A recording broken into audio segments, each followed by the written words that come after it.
વલસાડના તિથલ રોડ પર રહેતી 9 વર્ષની બ્રેન્ડેડ બાળકીના અંગોનું દાન કરાયું। નાની વયે હાથોનું ટ્રાન્સપ્લાન્ટ દેશની પ્રથમ ઘટના બની। તારીખ 19 સપ્ટેમ્બર ગુરુવારના રોજ 3 કલાકની મળતી માહિતી મુજબ વલસાડની 9 વર્ષીય રિયા બોબી મિસ્ત્રીએ હાથોનું મુંબઈની 15 વર્ષની નાની બાળકીને નાની વયે હાથોનું ટ્રાન્સપ્લાન્ટ ભારત દેશની પ્રથમ ઘટના બની છે।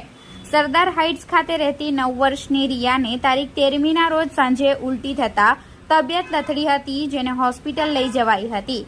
અન્ય હોસ્પિટલમાં લઈ જતા બ્રેઇન હેમરેજનું નિદાન થતા સુરત લઈ જવામાં આવી હતી, જ્યાં તારીખ 16મીએ રિયાને ડોક્ટરોએ બ્રેઇન ડેડ જાહેર કરી હતી। રિયાના પાલક માતા ડોક્ટર ઉષાબેન મૈસુરી હતા।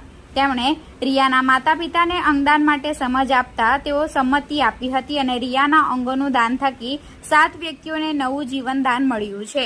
આટલી નાની વયની દીકરીના અંગોના દાન માટે એમના પરિવારને સલામ અને ધન્ય છે।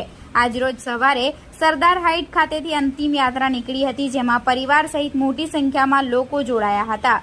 રિયાને અશ્રુભીની આંખે સલામી આપી વિદાય કરાઈ હતી।